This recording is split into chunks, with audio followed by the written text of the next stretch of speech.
ilaha illallah wa asyhadu anna Muhammadan abduhu wa rasuluhu. Amma ba'du. Saya akan bercerita tentang kisah Umar bin Khattab. Umar bin Khattab adalah khalifah kedua yang berkuasa pada tahun 634 Masehi sampai 644 Masehi. Umar merupakan salah satu sahabat utama Nabi Muhammad dan juga merupakan ayah dari Hafsah, istri Nabi Muhammad. Umar lahir pada tahun 581 Masehi di kota Mekah. Suatu masa dalam kepemimpinan Umar terjadilah tahun abu. Masyarakat Arab mengalami masa paceklik yang berat. Hujan tidak lagi turun, pepohonan mengering. Tidak terhitung hewan yang mati mengenaskan. Tanah tempat berpijak hampir menghitam seperti abu. Putus asa mendera di mana-mana. Saat itu Umar sang pemimpin menampilkan kepribadian pemimpin yang sebenar-benarnya. Keadaan rakyat diperhatikan dengan seksama. Tanggung jawabnya dikerjakan sepenuh hati. Setiap hari ia menginstruksikan aparatnya menyembelih onta-onta potong dan menyebarkan pengumuman kepada seluruh rakyat. Berbondong-bondong rakyat datang untuk makan. Semakin pedih hatinya. Saat itu kecemasan menjadi kian tebal.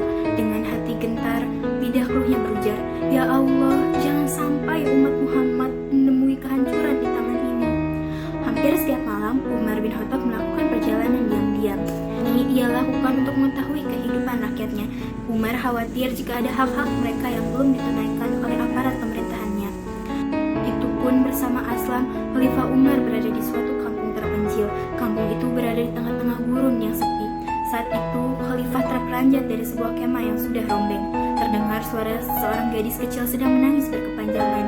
Umar bin Khattab dan Aslam bergegas mendekati kemah itu. Siapa tahu penghuninya membutuhkan pertolongan mendesak. Setelah dekat, Umar melihat seorang perempuan tua tengah menerjangkan panci di atas tungku api. Asap mengepul dari panci itu, sementara si ibu terus saja mengaduk-aduk isi panci dengan sebuah sendok kayu yang panjang. "Assalamualaikum," Umar memberi salam. Mendengar salam Umar, ibu itu mendongakkan kepala seraya menjawab salam Umar. Tapi setelah itu ia kembali pada pekerjaannya mengaduk-aduk isi panci. "Siapakah gerangan yang menangis di dalam itu?" tanya Umar. Dengan sedikit tak peduli, ibu itu menjawab, "Anakku." "Apakah ia sakit?" "Tidak," jawab si ibu itu lagi. "Ia kelaparan." Umar dan Adam tertegun. Mereka masih tetap duduk di depan kemah sampai lebih dari 1 jam. Gadis kecil itu masih terus menangis, sedangkan ibunya terus mengaduk-aduk isi pancinya.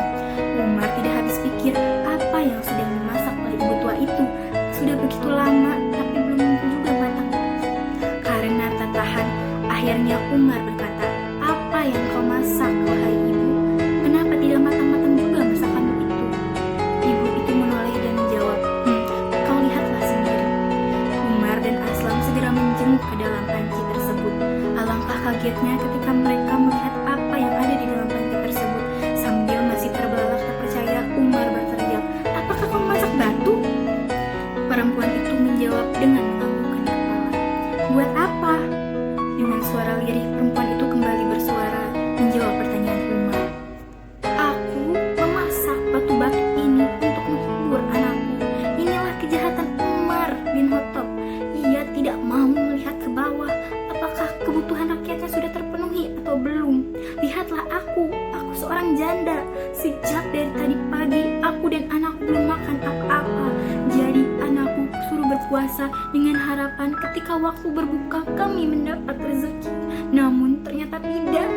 Sudah maghrib tiba, makanan belum ada juga. Anakku terpaksa tidur dengan perut yang kosong. Aku mengumpulkan batu-batu kecil, memasukkannya ke dalam panci dan kuisi air. Lalu batu-batu itu kumasak untuk membohongi anakku dengan harapan ia akan tertidur dengan lelap hingga pagi hari. Ternyata tidak. Mungkin karena lapar, sebentar-sebentar ia bangun dan meminta makan." Ibu itu diam sejenak, kemudian melanjutkan, "Namun apa dayaku, sungguh Umar bin Khattab tidak pantas menjadi pemimpin. Ia tidak mampu menjamin kebutuhan rakyatnya." Mendengar penuturan si ibu tersebut, Aslam akan menegur perempuan itu. Namun Umar sempat mencegah. Dengan air mata berlinang, ia bangkit dan mengajak Aslam cepat-cepat pulang ke Madinah tanpa istirahat lagi. Umar segera memikul gandum di punggungnya untuk diberikan kepada janda tua yang sengsara itu. Karena Umar bin Khattab terlihat keletihan, Aslam berkata, "Wahai Amirul Mukminin, biarlah aku saja memikul karung itu." Dengan wajah merah padam, Umar menjawab, "Aslam, Jangan menjerumuskan aku ke dalam neraka. Engkau akan menggantikan aku memikul beban ini. Apakah kau kira kau mau memikul beban di pundakku di hari pembalasan kelak?" Aslam tertunduk.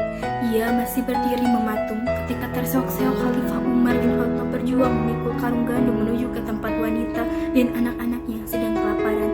Ketika sampai di tempat wanita tersebut, kemudian Khalifah Umar meletakkan karung yang berisi gandum dan beberapa liter minyak samin ke tanah. Kemudian memasaknya. Tak kala gandum tersebut sudah masak, Khalifah Umar meminta sang ibu membangunkan anaknya. "Bangunkanlah anak untuk makan." Anak yang kelaparan tersebut bangun dan makan dengan lahapnya. Anak tersebut kembali tertidur dengan perut yang telah kenyang. Wanita itu berkata, "Terima kasih, semoga Allah membalas perbuatanmu dengan pahala yang berlipat." Sebelum pergi, Khalifah Umar berkata kepada wanita tersebut untuk datang menemui Khalifah Umar bin Khattab radhiyallahu anhu karena Khalifah akan memberikan haknya sebagai penerima santunan negara.